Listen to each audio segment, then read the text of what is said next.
Mercer County, New Jersey had always been a town of contradictions. It was a place where polished SUVs shared the roads with rust-eaten pickup trucks, where PTA meetings were filled with both Ivy League graduates and men who reeked of motor oil. Everyone knew each other's business, but they also knew how to look away. The town's peace had always been fragile, as delicate as the surface of a pond before a stone was thrown in. On July 17, 2019, a rock was thrown and the ripples would never fade. The Mercer County scrapyard sat at the town's outskirts, a graveyard of discarded metal and forgotten wreckage. Its landscape was a hellscape of twisted iron, corroded car husks, and the smell of oil-thickened mud. It was here, at 5:47 a.m., that Luis Ramirez, an undocumented sanitation worker from Puebla, Mexico, made a discovery that would unravel the town's sense of security like a fraying rope. As he pried open the rusted doors of a crushed refrigerator, the world around him shrank. His stomach turned to ice as his breath caught in his throat. Inside, wrapped in blood-drenched plastic, was something small. A lump of flesh where no flesh should be. It took him a moment to register what he was looking at. Then, the scream ripped out of his throat. 4 bodies. The Howard family, once a staple of Mercer County, lay in a grotesque heap. The metal walls of the refrigerator dripped with the condensation of decay. Flies buzzed frantically over the soaked plastic, the scent of copper and rot clashing with the morning air. James Howard, 41. His skull was caved in, the shattered bone glistening white beneath a pulp of exposed brain matter. The force had been so brutal that pieces of his frontal lobe were embedded in the plastic wrap. Elinda Howard, 38. Her throat was a gaping red smile, severed from ear to ear. The coroner would later note that her trachea had been sawed through, the blade tearing through tissue in a frantic, jagged fashion rather than a clean slice. Emily Howard, 12. Her small, lifeless body bore 23 stab wounds, each one precise, almost surgical. But it was her hands that told the story. Tiny fingers slashed to ribbons, nails cracked and bloodied. Defensive wounds. She had fought. Jake Howard, 9.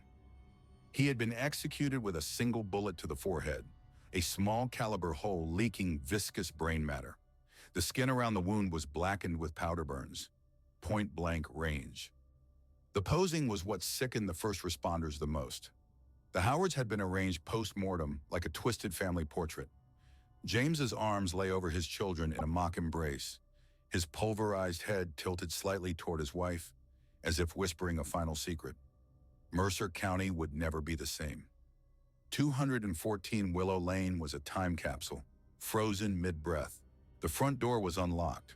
That detail alone sent Detective Mara Voss into a quiet spiral of unease. No forced entry. They had let the killer in.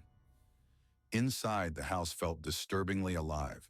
The air held the faint scent of cinnamon, and on the kitchen counter, a half-eaten peanut butter and jelly sandwich lay abandoned, as if Jake had simply stepped away.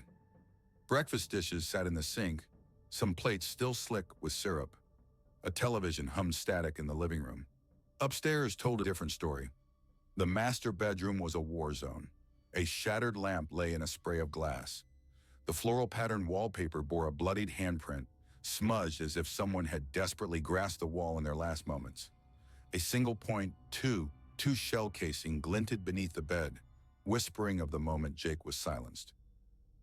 Emily's room was an eerie contradiction. Her bed remained perfectly made, stuffed animals arranged as if waiting for her return. But the walls were spattered with arterial spray, the blood creating macabre constellations across her posters of pop stars. Jake's backpack, still packed for school, rested by the front door. Inside was a half-finished dinosaur diorama, its volcano crafted from paper mache. His tiny fingerprints were still visible in the drying glue. The house breathed with absence. Detective Voss felt the ghost stirring. Interviews painted a portrait of a family on the edge of collapse. James Howard, co-owner of Mercer Construction, had been drowning. The business was a sinking ship, weighed down by $200,000 in missing funds and a lawsuit over a collapsed warehouse. His pride wouldn't let him admit it. Linda Howard, a waitress at Lou's Diner, had been confiding in her sister Rosa. James didn't want anyone knowing, she had wept. Pride was his poison. Emily Howard had begged to quit soccer. She never said why, but her diary told a different story. Pages filled with shaky handwriting and scrawled insults. Fat pig, useless, worthless. The bullies had carved their words into her heart.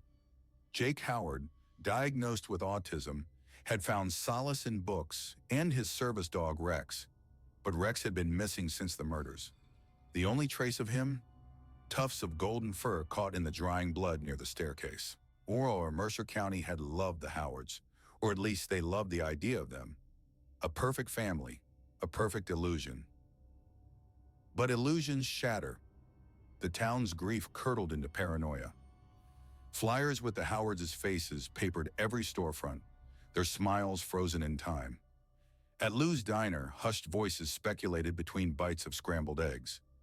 A devil in disguise, they whispered. Someone's walking among us. Someone we know. Mercer County had forgotten what fear felt like. Now it was all they knew. Kyle Mercer sat in the interrogation room, his knuckles raw from nervous picking. A cigarette burned low between his fingers, its ash trembling with every exhale. His bloodshot eyes flickered to the two-way mirror, as if expecting the glass to shatter and swallow him whole. Detective Mara Voss leaned in, her expression carved from stone. The room smelled of sweat and stale coffee, but beneath it all was something sour. Fear. Tell me about the money. Kyle swallowed hard. His Adam's apple bobbed like something caught in his throat. James found out, he rasped. His voice was sandpaper and regret. 2 weeks ago, he saw the missing $200,000 on the books. I was skimming it, just borrowing, you know. He let out a humorless laugh, rubbing his hands down his face. I had a plan to put it back before anyone noticed. Voss didn't blink. And when he confronted you? Kyle clenched his jaw. He said he was going to ruin me, that I'd never work in this town again. He looked away, eyes glistening. I swear to God I didn't do this. Emily called me Uncle Kyle for Christ's sake. I love those kids. Voss tapped a police evidence bag against the table. Inside, a small .22 caliber pistol rested on a nest of Kyle's cigarette butts. You keep a gun in your glove box, Kyle, but your ballistics didn't match. Lucky you. Kyle exhaled so hard it almost sounded like a sob. If I'd wanted James dead, I'd have put a bullet in his head, not, his voice broke, not butcher his kids. Sandra Collins had lived on Willow Lane for 43 years, long enough to watch the neighborhood change, long enough to see the Howards move in, and long enough to hate them. The Howards' golden retriever, Rex, had been the breaking point. That mutt destroyed my roses, she spat to the officer processing her complaint. And that woman, that waitress, she just laughed about it. Oh, he's just a dog, Sandra, she'd say. Like I should just let it happen. She wasn't laughing now. The inside of Sandra's house was worse than expected. The walls were lined with taxidermied animals, their glass eyes unblinking, their stitched faces frozen in snarls or sorrow. But it was the basement that made the officer's stomach turn. On a wooden table, a single kitchen knife lay clean and polished. A stack of photographs, grainy, taken from a distance, showed the Howard children playing in the yard, their backs turned, unaware. And then, on a pegboard beside the table, a gun rack. 12 weapons, hunting rifles, a crossbow, a .38 revolver, but no .22 caliber pistol. Her alibi, a midnight trip to Walmart for rat poison and duct tape. A receipt showed she was there at 11:45 p.m. Detective Voss wasn't convinced. 3 years ago, a different family had been found murdered and dumped in a scrapyard. The Riveras, undocumented immigrants from Guerrero, Mexico. The crime was so brutal, so senseless, that even the local paper struggled for words. The father's head had been severed, the mother's tongue cut out, the 2 children hacked apart with a machete. The killer was never found, but the Howard murders felt different, more controlled, more methodical. Detective Voss couldn't shake the feeling. Was this a copycat? Or worse, Was the Rivera murderer evolving? Paranoia bloomed like an infection. Parents clutched their children tighter. Windows were locked before dusk. The church held emergency vigils. The sheriff's office was flooded with calls. Neighbors reporting shadows where there were none, claiming they saw figures lurking just beyond the streetlights. A group of teenagers started a social media thread. What if the killer is one of us? 3 weeks passed. The fear in Mercer County festered. The town's heartbeat quickened in paranoia. Parents spoke in hushed voices. Strangers lingered too long in the grocery aisles, studying each other's faces. Children were yanked indoors before sundown. The local newspaper, once filled with high school football scores and church bake sales, was now a morbid parade of theories and warnings. And still, no leads. Until forensic analyst Elena Ruiz found something, a phantom in the grainy CCTV footage. The footage came from Pete's Gas Go, a dimly lit station just a mile from Willow Lane. The timestamp read 11:58 p.m. on July 16th, the night before the Howards' bodies were found. At first it seemed like nothing, just a man in a faded denim jacket loitering near the pumps. But as Ruiz enhanced the footage, something crawled up her spine. The man wasn't pumping gas, he wasn't even looking at the pumps. He stood still, hands in his pockets, staring in the direction of the Howard home. And then, just before the camera angle shifted, he lifted his left wrist to scratch his forearm. That's when Ruiz saw it. A tattoo. A phrase inked in jagged letters, wrapping around his wrist like a brand. Nunca más. Never again. It was a slogan used by Mexican labor activists. And Detective Voss knew exactly where to look next. Carlos Mendez had vanished. No calls, no sightings, not even a whisper from the underground network of undocumented workers who kept Mercer County running. But his room in a rented basement behind Sparkle Clean Car Wash told a different story. Sketches of the Howard house, drawn in feverish, obsessive detail. Windows circled, notes scribbled in Spanish. A blood-stained denim jacket shoved beneath his mattress. The blood was AB negative, Linda Howard's blood type. A hand-drawn map of the Mercer County scrapyard. And the worst thing, pinned to the wall among old newspaper clippings and pay stubs, was a Polaroid of Jake Howard. The boy was in Lou's diner, his small hands cupping a glass of chocolate milk. Carlos had been watching him. Voss stared at the photo, her stomach curdling. She turned to the landlord. When was the last time you saw him? The man shrugged. Couple days after the murders. He was packing a bag. Where was he going? The landlord hesitated. Then, south. Said he was heading for the border. The bolo went out within the hour. Carlos Mendez was running, but Mercer County had a long memory and short patience. His name passed between gas station attendants and truck stop cashiers, through the mouths of night shift waitresses and tow truck drivers. And then, finally, border checkpoint in El Paso, Texas. Carlos Mendez was found at 4:12 a.m., waiting for a bus to Ciudad Juarez. On him, $300 in cash, a one-way bus ticket, a stolen folding knife with dried blood beneath the hinge. He went down without a fight, just smiled, like he had been expecting this. The room was suffocating.